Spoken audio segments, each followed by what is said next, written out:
तो उन्होंने ये कहा कि पहले अपराधी को पकड़ा गया जिन्होंने गोली चलाई और उसके बाद उन्हें छोड़ा गया। और ये बात देखिए कि उस अपराधी के पास, वह अपराधी वहां पर हथियारों के साथ मौजूद था, ना केवल हथियारों के साथ मौजूद था बल्कि पुलिस की मौजूदगी में और प्रशासन की मौजूदगी में वो वहां पर और पुलिस प्रशासन को पता था कि अगर हमने इस व्यक्ति के खिलाफ कोई कार्रवाई की तो हम पे गाज गिर सकते, मार देते थे। ये संस्कार के नाम पे वो लोग हैं जो आज भी बलात्कार के समर्थन में रैलियां निकालते हैं। संस्कार की अगर बात है तो पूरी दुनिया में आपको इन जैसे संस्कारी लोगों के अलावा कोई नहीं मिलेगा जो कठुआ की विक्टिम के अगेंस्ट में रैली निकालते हैं, जो हाथरस की विक्टिम के अगेंस्ट में रैली निकालते हैं। परंतु यही बात अगर निर्भया के केस में हो जाए तो ये आंखें बंद कर लेते हैं और उसे भारत की बेटी घोषित कर देते हैं। परंतु वही भारत की बेटी अगर SC ST OBC minority community से होगी तो ये उनमें संस्कार की कमी बताते हैं। कोई ऐसा DSP या पुलिस अधिकारी नहीं था जो निष्पक्षता से जांच कर सके। चौथी बात यह है कि क्या अब ये मामला CBI कोर्ट के द्वारा गवर्न होगा या SC ST एक्ट के स्पेशल कोर्ट के द्वारा गवर्न होगा। इस पूरे मामले में CBI की नाम की जो लॉलीपॉप इस पूरे समाज को दी है, मैं उससे कतई भी सहमत नहीं। बलिया में जो गोली कांड हुआ है उसको आप किस नजरिए से देखना चाहते हैं? देखिए, ये जो बलिया का जो गोली कांड है, इसको नज़रिया, इसमें कोई भी मुझे अपना एक्सप्लेन करने की ज़रूरत नहीं है, क्योंकि दुनिया को पता है वहाँ इंस्पेक्टर मौजूद थे, SDM मौजूद थे, पुलिस वाले मौजूद थे, प्रशासनिक अधिकारी मौजूद थे और गांव के अंदर जो राशन की दुकान बांटने का जो ये शासन और प्रशासन का एक प्रक्रिया थी जिसके अंदर पूरा गांव लगभग वहाँ मौजूद था। और आप ये देखिए कि CO की मौजूदगी में, इंस्पेक्टर की मौजूदगी में और SDM की मौजूदगी में वहाँ पर सरेआम भाजपा से जुड़े हुए जो लोग हैं, धीरेन्द्र प्रताप सिंह, वो गोलियां चला देते हैं। और ऐसा नहीं है कि 1-2 गोलियां चली हों, उसमें गोलियां चली थी 25 के आसपास। और सबसे आश्चर्यजनक बात, जब आप विक्टिम जो गामा पाल हैं, जो जिनका नाम जयप्रकाश पाल भी है, उनके भाई से जब बात हुई तो उन्होंने ये कहा कि पहले अपराधी को पकड़ा गया जिन्होंने गोली चलाई और उसके बाद उन्हें छोड़ा गया। और ये बात देखिए कि उस अपराधी के पास, वह अपराधी वहां पर हथियारों के साथ मौजूद था, ना केवल हथियारों के साथ मौजूद था बल्कि पुलिस की मौजूदगी में और प्रशासन की मौजूदगी में वो वहां पर और पुलिस प्रशासन को पता था कि अगर हमने इस व्यक्ति के खिलाफ कोई कार्रवाई की तो हम पे गाज गिर सकती है। विधायक एक हैं, वहीं के ही हैं और बीजेपी के सपोर्टर भी रहे हैं। वो ये कह रहे हैं कि उनके फैमिली के साथ जातीय हुआ है, उनके डंडे से मारा गया, उनके पिता को डंडे से मारा गया है। तो जो पुलिस है और ये जो मीडिया है वो गलत आदमी को ना आरोपी बनाए। देखिए, जो सुरेंद्र सिंह है, जो भाजपा विधायक हैं सुरेंद्र सिंह, ये उसके सहयोगी हैं वीरेंद्र प्रताप सिंह, आर्मी से ये रिटायर हैं, इनके उनके साथ संबंध है। अब देखिए एक बात, अगर उन्होंने कहा कि डंडे से मारा गया है तो एक लॉ का सिद्धांत है, quantum of punishment should be equal like a assailant has been used. अगर कोई डंडे से मारा तो आपको डंडे से मारना चाहिए, लेकिन अगर उसने डंडे से मारा, अगर हम इस बात पे, आप विधायक की बात पे विश्वास करें भी, तो उन्हें कोई भी कानून ये प्राथमिकता नहीं देता कि आप सरेआम गोलियां चला के किसी भी गरीब आदमी की हत्या कर दें।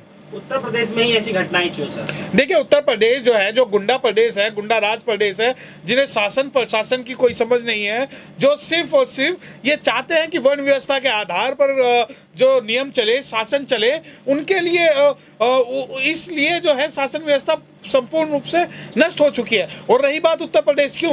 क्योंकि उत्तर प्रदेश भारत के अंदर एक बात ऐसा राज्य है जहां बारी बारी से पिछड़े वर्ग की सरकार बनती रही है और ये लोग अब टारगेट कर रहे हैं जो SC ST OBC और माइनॉरिटीज के लोगों को चुन चुन कर। जितनी भी हमारी लड़कियां होती हैं वो गन्ने खेत में क्यों मिलती है? और आज बाराबंकी के अंदर फिर से एक दलित लड़की के साथ रेप होता है, हत्या की जाती है, उसको आप किस नजर? देखिए, ये जो गुफा की पैदाइश वाले जो लोग हैं, जो खुद गुफा में पैदा हुए हैं और जो अपने आप को शुद्ध करने के लिए ये जो जाते हैं वहाँ मंदिरों में, ये हमारे समाज के जो ऊपर जो आरोप लगा रहे हैं कि गन्ने की खेत और ये खेत, ये जाति क्यों है।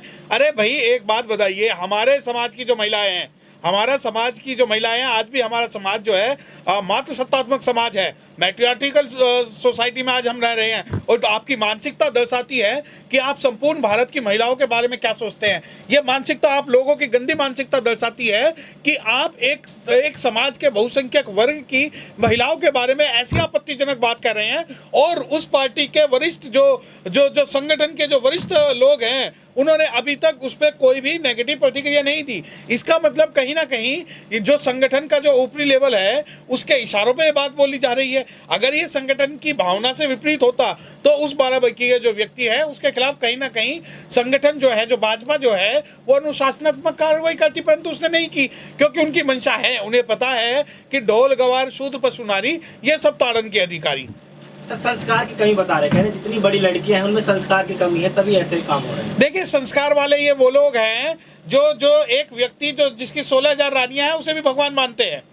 ये वो लोग हैं जो संस्कार के नाम पर आज भी जो संस्कार के नाम पर जो जिंदी औरतों को जला देते थे, जो संस्कार के नाम पर बाल विवाह करने के नाम पर उन लोगों को मार देते थे, ये संस्कार के नाम पे वो लोग हैं जो आज भी बलात्कार के समर्थन में रैलियां निकालते हैं। संस्कार की अगर बात है तो पूरी दुनिया में आपको इन जैसे संस्कारी लोगों के अलावा कोई नहीं मिलेगा जो कठुआ की विक्टिम के अगेंस्ट में रैली निकालते हैं, जो हाथरस की विक्टिम के अगेंस्ट में रैली निकालते हैं।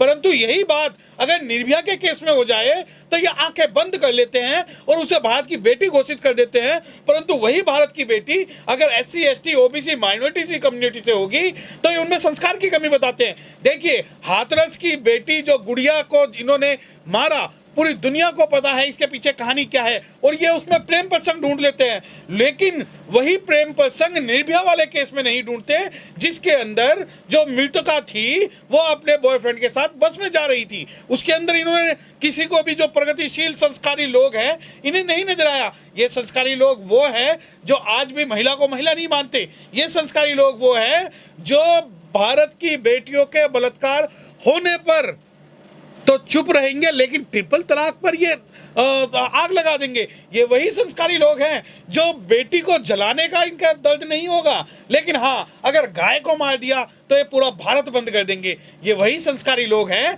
जो संस्कार के नाम पे हमेशा SC ST OBC माइनॉरिटीज के जो लोग हैं उनको टारगेट करते हैं। अच्छा, सर पेशे से वकील भी हैं, तो एक जानने का तात्पर्य बनता है कि क्या लग रहा है जिस तरीके से CBI की जो जांच गठित किया गया है, क्या लग रहा है कि उससे कुछ निकल के आएगा कुछ सामने? देखिए, CBI, मैं CBI पे विश्वास नहीं करता क्योंकि मैं कानून का एक जानकार होने के नाते आपको ये बताना चाहता हूँ कि SC ST एक्ट के अंदर में जो स्पेशल कोर्ट का प्रावधान होता है, और स्पेशल कोर्ट का प्रावधान ये कहता है कि सेक्शन 14 के अंदर में स्पेशल एक्सक्लूसिव कोर्ट इस्टेब्लिश हो जो डे टू डे हियरिंग करे और जो इन्वेस्टिगेशन के ऊपर वॉच ओवर करे, जिसके अंदर में DM भी होगा, SDM भी होगा, शासन भी होगा, प्रशासन भी होगा। परंतु CBI को ट्रांसफर करने की मंशा क्या है? भारत के अंदर CBI की जो लोकस है, CBI का जो अस्तित्व है, उसे पहले ही कोर्ट नकार चुके हैं। दूसरी बात, CBI जो है पेपर बेस एक इन्वेस्टिगेशन करती है। तीसरी बात, CBI को तोते के नाम से जाना जाता है कि किसी के फेवर में क्या बोले और क्या ना बोले, और वो CBI हमेशा शासन सत्ता की बात बोलती है। चौथी बात कि मैं CBI के फेवर में इस वजह से नहीं हूँ, जब SC ST एक्ट के अंदर में प्रावधान है कि जो इन्वेस्टिगेशन ऑफिसर है वो ACP रैंक का, DSP रैंक का होगा, तो क्या आपके पास पूरी राज्य सरकार में कोई ऐसा DSP या पुलिस अधिकारी नहीं था जो निष्पक्षता से जांच कर सके? चौथी बात यह है कि क्या अब ये मामला CBI कोर्ट के द्वारा गवर्न होगा या SC ST एक्ट के स्पेशल कोर्ट के द्वारा गवर्न होगा? इस पूरे मामले में CBI की नाम की जो लॉलीपॉप इस पूरे समाज को दी है, मैं उससे कतई भी सहमत नहीं हूँ। अब तो सवाल ये उठ रहा है कि जिस तरीके से फैमिली के ऊपर आरोप लगाया जा रहा है और साथ ही साथ ये देखा जा रहा है कि जो वहाँ के पुलिस प्रशासन है उसने रात के 2:30 बजे करीब लाश को जला दिया है, जो उसके बाद जो पीड़िता का बयान है वो भी एक तरफ देखा जाए तो ये जितने भी तमाम जो ये सारे सबूत हैं और जिस तरीके से जो बयान दिए जा रहे हैं, इस तरीके से मतलब क्या लग रहा है कि पीड़िता का जो परिवार है उसके पक्ष में कुछ आ पाएगा आगे जाके? देखिए, ये जिस न्याय व्यवस्था की हम बात कर रहे हैं, जिस शासन व्यवस्था की हम बात कर रहे हैं और जिस राज्य तंत्र की हम बात कर रहे हैं, मैं इसमें आज आपके चैनल के माध्यम से ये कह रहा हूं कि राज्य सरकार पूरी कोशिश करेगा अपनी जाति के अपराधियों को बचाने के लिए। परंतु हम भी, चाहे वो लड़ाई चाहे अभी डिस्ट्रिक्ट कोर्ट की हो, स्पेशल कोर्ट की हो, CBI कोर्ट की हो, हाई कोर्ट की हो, सुप्रीम कोर्ट की हो, हम इस लड़ाई में को जब तक लड़ेंगे जब तक न्याय ना मिल जाए। दूसरी बात कि जो व्यक्ति 2:30 बजे जो बॉडी को जला सकते हैं, देखिए वो जो है आपके जो शब्द हैं वो लीगल होने चाहिए कि वो बॉडी को नहीं जलाया था, उन्होंने सबूतों को नष्ट किया था। वो बॉडी नहीं थी, वो सबूत थे। और इस जो इन्होंने जो जो स्टोरी लिखी हुई थी, इस स्टोरी का पार्ट ये था कि जिस दिन हम बॉडी को जलाएंगे उससे अगले दिन हम ये बात बोलेंगे कि उस लड़की का रेप नहीं हुआ। देखिए आईपीसी के अंदर रेप की जो डेफिनेशन है वो बिल्कुल क्लियर है, विच सेज एनी पार्ट और any object, any part of body if inserted into the vagina of any female that would be treated as a rape, and if ADJ is not aware about the definition of rape, he shall be suspended from the job। और आप ये मानिए कि high court जो है, high court भी इस मामले में, जैसा आपने सुना होगा कि हाई कोर्ट ने तल्ख टिप्पणी की, हमें कोई हाई कोर्ट से तल्ख टिप्पणी की उम्मीद नहीं है। हमें चाहिए कि जो दोषी कर्मचारी हैं, जिन्होंने SC/ST एक्ट का प्रावधानों का पालन नहीं किया, जिसने आईपीसी के प्रावधानों का पालन नहीं किया, जिन्होंने एविडेंस एक्ट के प्रावधानों का पालन नहीं किया, जिसने CRPC के प्रावधानों का पालन नहीं किया, उन सभी दोषियों को जेल के पीछे होना चाहिए। इतना होने के बावजूद भी हम उस सरकार से न्याय की बात कर रहे हैं। हमने न्याय की मांग की कि मामले को यूपी से दिल्ली लाया जाए।